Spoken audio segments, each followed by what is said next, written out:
Hello, and welcome back once again to Belmont Bunch. Today, talking about the East Division, and I'm going to keep my Islander bias to a minimum. Let's go.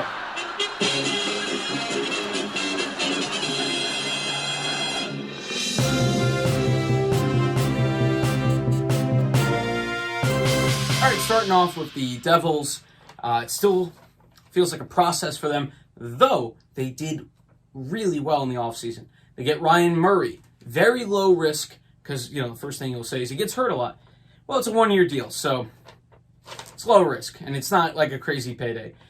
They need Subban to wake up, though, if he's playing with him. But back to the additions. Andreas Janssen, good for scoring depth. They need that. On top of that, you have the goaltending tandem. So they found a way to sign Mackenzie Blackwood, and now they have Corey Crawford. Great situation for Blackwood. If he's as good as he was last year, 1A. If he struggles a little bit, guess what? 1B. So I think a really good situation and a good contract for Blackwood. So the Devils, for me, the only issue is the scoring depth.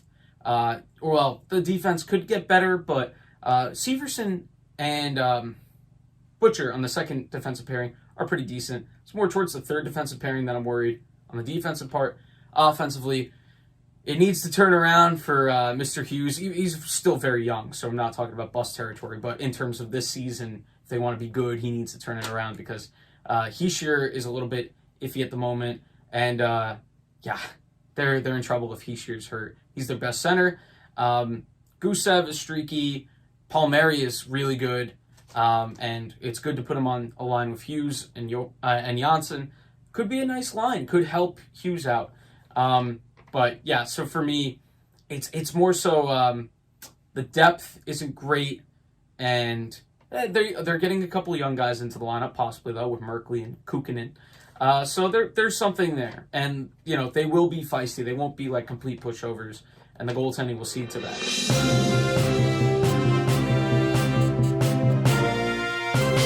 All right, the Buffalo Sabres. Now, another team that will be feisty and will score a lot, so different from the Devils in that. They have gained one Hall. Taylor Hall coming in on a deal that's good for both the team and himself. He gets a chance to rack up the points and get his image back up. And, if he plays great, then guess what? They'll re-sign him. If he plays great and they're not good, guess what? They'll ship him out. If he's not good, they'll just let him walk in the offseason. So that's great. Get a chance to play with Eichel and possibly either Olofsson or Reinhart. Not a bad gig. Eric Stahl joins. I like that ad a lot. You get a true second-line center. And, Jeff Skinner, guess what, bud? It's time for your good year again because he's back and forth like that. The bottom six could be better. That still feels like an area of improvement. And Tage Thompson, please make the Ryan O'Reilly trade look a little bit better. So that's my plea to him. Defensively, it's still not great, but Dahlin still looks good, so that's good. Hope to continue that. The goaltending is just okay. Hutton and Ullmark. Ullmark was pretty decent last year, but to me, that's a tandem that doesn't help them a ton. And since their defensive structure seems to be meh, so they'll give up a lot of goals. I think they'll score a lot of goals, and they will be entertaining.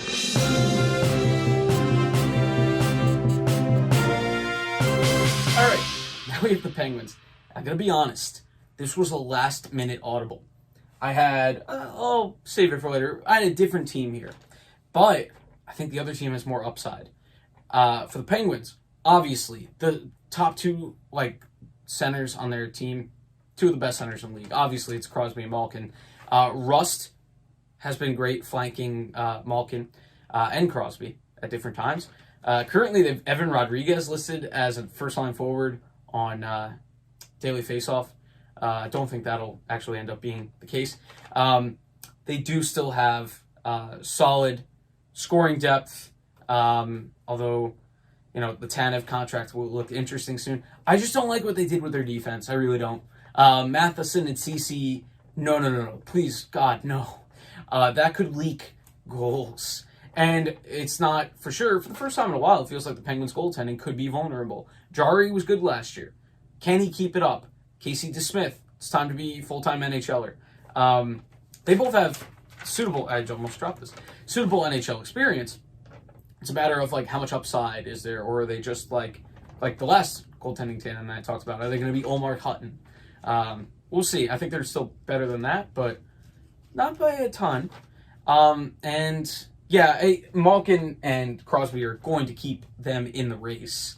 But at Gensel as well, him being back is going to be big.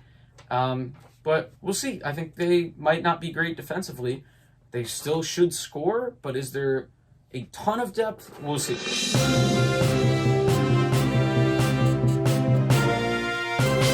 this is that team that I put ahead of the Penguins in the last minute audible. So for me, the Rangers have a lot of upside. This is obvious. This is not a hot take. Their first two-line centers, pretty good. Obviously, Zibanejad's really good. Strome, I think it's more of a product of Panarin, but either way, he's putting up points, so who's going to complain? Kakko is going to get a second-line shot to start the year on that Panarin line. That's a great situation for you, bud. Let's see how it goes. First line is really, really good. Zibanejad, Kreider, and Buchnevich. Pretty good scoring there. You got a power forward in Kreider, and so he's so powerful to knock the goalie out. And then they've lost Faust, but they want Kakko to take a step up. They have Lafreniere. Outside of Lafreniere, the bottom six isn't great. Hedl, we'll see what happens with him. It still feels like he can progress more. Defensively, the right side is strong. Fox and Trouba. Trouba, not his best year, not his worst year. Fox, unbelievable. Fox is really good. And then on the left side, you have Brendan Smith, Jack Johnson. I'm worried about also Tony DeAngelo, who struggles defensively. So I still feel like this team could bleed a lot of goals since they have three defenders that I see as bad defensemen, even though one of them adds offense. Of course, that's Jack Johnson. In goal, they're very, very solid. Georgiev can start if Shesterkin shows any sign of because he's played a little bit, and though it was at a very high level and he played great, you never know with goalies. Goalies are interesting. Look at Bobrovsky. So I think it's good that they have Georgiev, and it was the right move to let go of Lundqvist instead of Georgiev because now they have a good plan B. So Rangers, if they don't bleed goals, it's because their goalies bailed them out.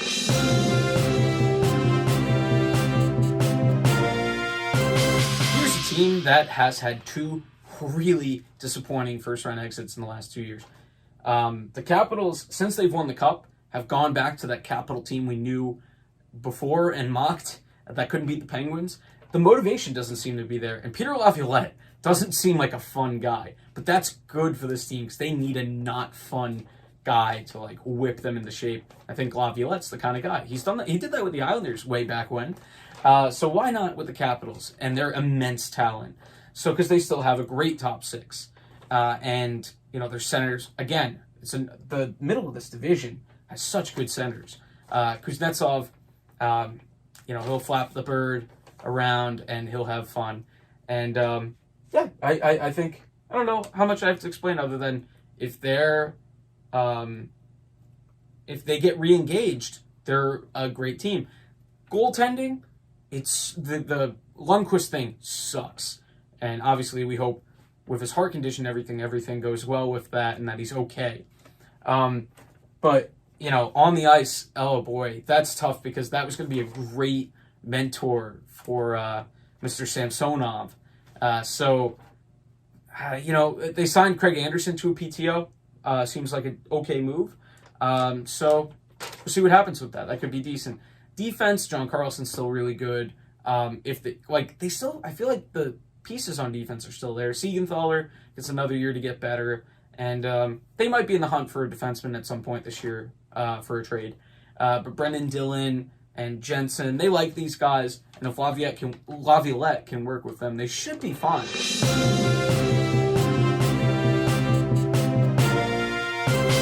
All right. Now it's time to fanboy. Although this comes with the big asterisk that the Islanders need to sign Matt Barzal for a long-term success this year. In the short term, if they don't get him signed and he like holds out for the first couple of weeks or so, I do think they can survive that. You put Pajot up top, he's with Lee and Eberle. It's a decent first line. Obviously, it's not like crazy good, but I think it can produce. Second line last year in the playoffs went off. Bailey, Brock, Bo, the Bees. Come on. Please don't break them up. They were really good. Now, Pajot on that third line, I mean, if we're talking about the Barzal scenario, Cole Bardreau, who had a good run with the Islanders last year, could play third line center. Obviously, the fourth line is back with Martin signing, so the fourth line I'm excited for. It's a very effective fourth line, and it chips in some offense in the playoffs. Could do a little bit more in the regular season outside of Cizikas. He does everything. Third line is the Islanders' issue. If it's Dalcol and Komarov, I will cry. If it is Bellows and Wallstrom, I will be excited. But defensively, they lose Boychuk. They lose Taves. So they lost a little bit of offense and a little bit of defense on the blue line. Time for Noah Dobson to step up. Mayfield can step into that Boychuk role. Dobson's going to have to make some of the offense work through him because Pelech isn't an offensive defenseman. He's an excellent defensive defenseman. Pulock, he can add some offense when he hits the net, when he gets the shot on net, I should say. Leddy is a good puck mover. He scored a few goals last year, a couple, but it's not like he drives the offense like he used to. So Dobson will be an interesting year for him. I think it's asking a lot, but Lou and Barry trust him, so we'll see. Adding Green back is good for depth. I still feel like they might want to add an extra defenseman for depth, but it seems like they really like Bolduc and Bodie Wild, so maybe they like them enough that they get a shot. They still have Hickey with NHL experience as well. So there's depth there. There's fallbacks for emergencies. In goal, I'm so excited for Sorokin because he and Varley have a real shot with a pretty solid defense still in front of them and a Barry Trotz coach team. That's all you need to know. So I just think the structure is enough for the Islanders. Although I can see arguments that they could really fall off if that second line doesn't get back to where they were, and if the goaltending or if the defense falls back without a couple of their guys from last year. All right, 2. I've spent enough time on the Islanders.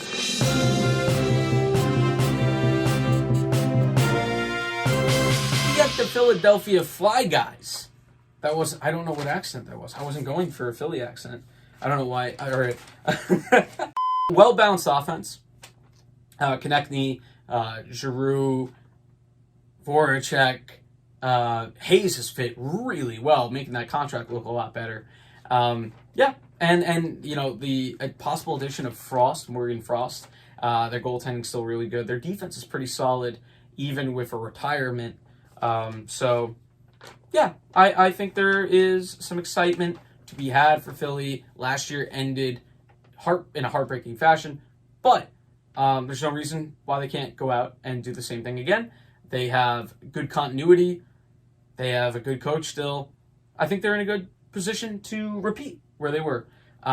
They could probably improve on Elliott at backup goalie, but as I've seen throughout the league, goaltending right now, every team needs like 3 goalies during a COVID era, so goalies are going to be tough to acquire.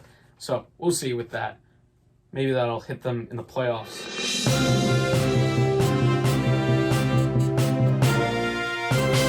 And at first place, we have the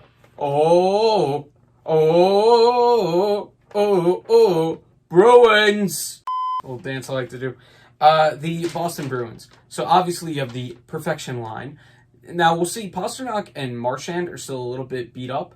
So we will see their situation going into the season. But nonetheless, good depth. Obviously Bergeron will probably get the C. Krejci is still pretty good. Charlie Coyle has fitted really well. Craig Smith, I love that signing. Ritchie, Kasha, and DeBrusk. Really, really solid. And their fourth line is pretty decent too. So altogether, I think it's a pretty solid team on offense. They lose Chara. Capitals gain Chara. Guess what?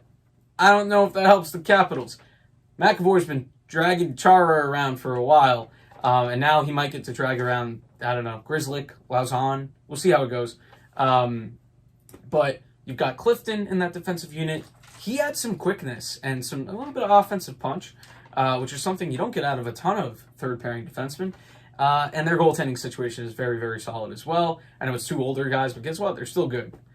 So the Bruins, there's a possibility they fall if that perfection line, if those two injuries linger.